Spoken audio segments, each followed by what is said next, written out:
దయాకర్ గారు విన్నారు కదా, మీరు ఇప్పుడే జాయిన్ అయ్యారు కాబట్టి చెప్తున్నాను. మా సర్వే ప్రకారం కాంగ్రెస్ కు 40% ఓట్లు వస్తున్నాయి, 9 సీట్లు వస్తున్నాయి. బీజేపీ 23% ఓట్లు, 5 సీట్లు. బీఆర్ఎస్ కి 28% ఓట్లు, 2 సీట్లు. మజ్లిస్ ఒక హైదరాబాద్ సీటు యథావిధిగా. యా, గుడ్ ఈవినింగ్ భరత్జీ, పెద్దలందరికి కూడా. సో తెలంగాణ కాంటెక్స్ట్ లో చూసినప్పుడు మేజర్ లూజర్ బీఆర్ఎస్ అనేది అయితే తెలుస్తూనే ఉన్నది. బీజేపీ బలపడుతున్నది క్రమంగా చూస్తున్నప్పటికి కూడా చూద్దాం ఎలక్షన్స్ వరకు వచ్చే వరకు ఎట్లుంటది అనే విషయం. ఇప్పుడు మాకైతే మాక్సిమం 12 వరకు అయితే క్లియర్ గా ఉండేటట్టుగా కనబడుతుంది కొంత. బట్ బీజేపీ బీఆర్ఎస్ అండర్స్టాండింగ్ ఎట్లుంటది అనేది కూడా కీన్ గా స్టడీ చేయాలి మనం. అంటే రేపు వాళ్ళది చెప్పి ఏం పొత్తులు ఏమి ఉండవు, వాళ్ళు ఏమైనా ఓన్లీ అండర్స్టాండింగ్ తోనే ఉంటుంది కాబట్టి మనం అంత ఈజీగా చెప్పడానికి అవకాశం ఉంటుంది. అండర్స్టాండింగ్ ఉంటుంది అంటారా? డెఫినెట్లీ. అది మీరేం దాన్ని ప్రిడిక్టబుల్ అన్ప్రిడిక్టబుల్ కాదంటే బీజేపీ లీడర్ స్టేట్మెంట్ ఇస్తున్నారు కదా, చెప్పుతో కొట్టండి అని ఒకళ్ళన్నా. ఎవరైనా అంటే బండి సంజయ్ స్టేట్మెంట్ చెప్పుతో కొట్టండి అన్నారు. నేనేమంటున్నా, పొత్తు పెట్టుకోమని లక్ష్మణ్ జీ అన్నారు. స్టేట్ లీడర్స్ కున్న గతంలో ఒప్పందం ఏంటంటే బీజేపీ బీఆర్ఎస్ సీరియస్ గా కొట్లాడాలని. కానీ జాతీయ స్థాయిలో ఉండే అవగాహన ఇప్పుడు వారు మాతో ఉండలేరు. ఎవరు కేసీఆర్ చూసినా, జాతీయ స్థాయి అవగాహనను బట్టి చూసినా బీఆర్ఎస్ మాతో ఈ పరిస్థితిని సీరియస్ గా అబ్జర్వ్ కనుక చేస్తే జాతీయ స్థాయిలో కూడా ఇప్పుడు ఇండియా కూటమిని విచ్ఛిన్నం చేయడానికి భాజపా చేస్తున్న తీరు గమనిస్తున్నాం. కాబట్టి ఇది ప్రజాస్వామ్యంలో పార్టీలు మాత్రమే డిసైడ్ చేస్తుందనే దానికి అది కాదు అని తెలంగాణ చెప్పింది.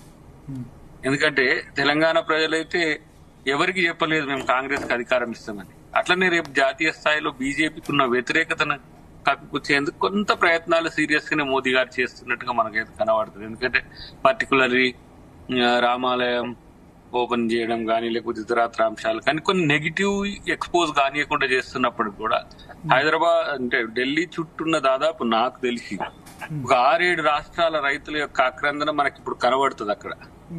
ఎందుకు అది మీడియాలో రాదు, కానీ మీరు చూస్తే ఆ సీకులు కొట్టిన రోడ్లు ఒకటి, ఆ రైతుల యొక్క ఎంఎస్పీ కొరకు చేసే పోరాటం ఎక్కడ కనిపించదు. దాన్ని కొంచెం మార్ఫింగ్ చేస్తాడు మన మోదీ గారిది. అది ద్వారక పర్యటన కావచ్చు, లేదంటే ఇంకేదైనా పర్యటన కావచ్చు, అది మనకు నిండైన కంప్లీట్ కాంప్రహెన్సివ్ లైవ్ వస్తుంది.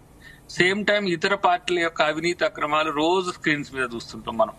సిబిఐ, ఈడీ, లేకపోతే ఇతర ఎంక్వైరీ ఏజెన్సీస్ అంతా. అంటే మనం బీజేపీ చాలా పెద్దగా ఉందని చెప్పడానికి. బట్ ప్రజల్లో గూడు కట్టుకున్న ఈ ద్రవ్యోల్బణం తాలూకు, లేదంటే ఈ పెట్రోల్ డీజిల్ ధరలతో పాటు మిగతా అంశాల్లో వాళ్ళకున్న వ్యతిరేకతను వాళ్ళు పసిగట్టలేకుండానే పోతున్నారు. 300, 350, 370, 400 అలా లక్ష్యం అటుపోతున్నారు. కాబట్టి నిజంగా కూటమి ఎట్లుంటది, కూటమి బలాబలాలు ఏంటి, కాంగ్రెస్ ఏ విధంగా కట్టడి చేయడానికి భాజపా ప్రయత్నం పడుతున్నది, ప్రయాసపడుతున్న విషయం పక్కన పెడితే end of the day voter ఈ 10 years మోదీ గారి పాలనకు ఒక నిజమైన ఏమంటాము తీర్పిచ్చే రోజు భవిష్యత్తులో ఉంది. నాకు ఇంకా కొంచెం అడ్వాన్స్ అయితే ఇండియన్ డెమోక్రసీ సస్టైనబిలిటీ అనేది కూడా రేపటి. ఒక మాట అరవింద్ అన్నారు, ఇది ఎందుకంటే మా సర్వేలో మీరు జాయిన్ కాకముందు 2-3 క్వశ్చన్స్ ఇంపార్టెంట్. రేవంత్ రెడ్డి పనితీరు ఎట్లా ఉందంటే చాలా బాగుందని 26% మంది, బాగుందని 31% మంది అన్నారు. టోటల్ 57% పైగా సంతృప్తి వ్యక్తం చేశారు.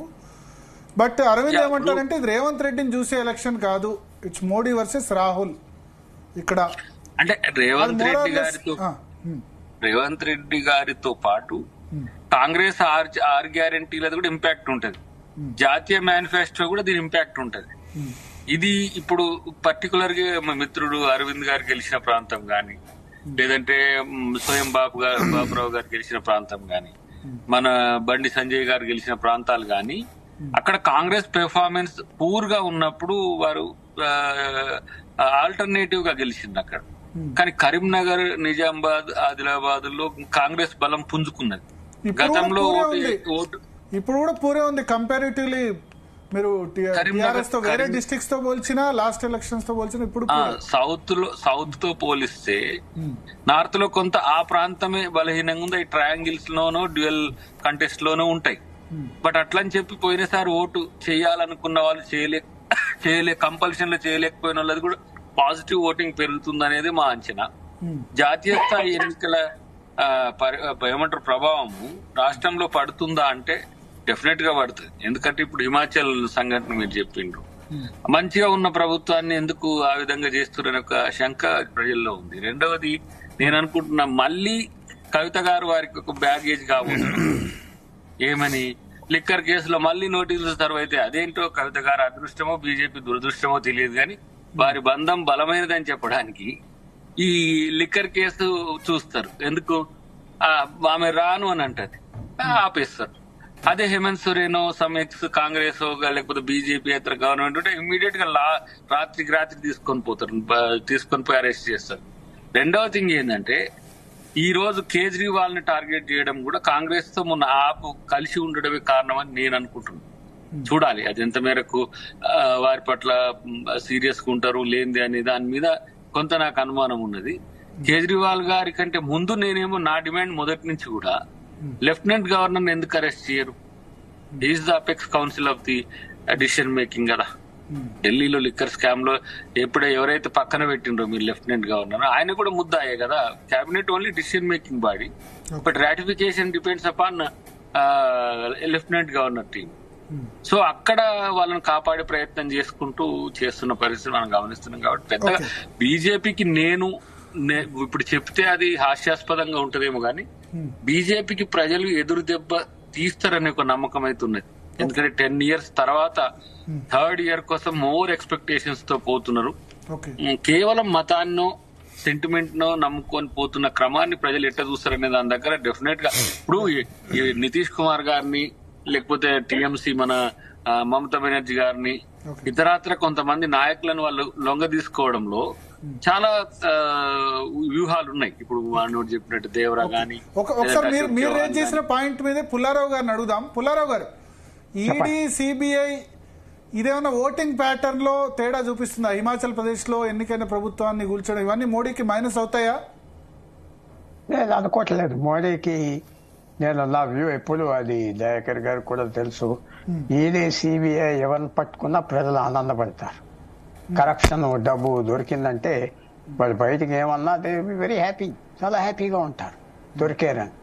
నేను ఎక్కడ అలాంటి విషయాల్లో ఎవరితో మాట్లాడినా ఏ అబ్జర్వేషన్స్ చదివినా వాళ్ళు ఏమంటున్నారంటే పట్టుకున్న వాళ్ళని మమ్మల్ని రాజకీయం గురించి పట్టుకున్నారు అంటున్నారు, కానీ మేము దుబ్బే లేదు ఈ డబ్బు అని ఎవరు అంటలేదు. రాజకీయంగా మా మీద కక్ష సాధిస్తున్నావు అంటున్నాడు. మీ డబ్బు ఎక్కడిది అని ప్రజలు. అది తర్వాత ఎలక్ట్రిక్ కూడా ఈ 5 సంవత్సరాల్లో మారింది కదా, 15% మారింది. ఇంకా ఎడ్యుకేటెడ్ పీపుల్ వచ్చారు, ఇంకా సిటీస్కి వెళ్తున్నారు. అవి ఎంత టాలరేట్ చేయరు.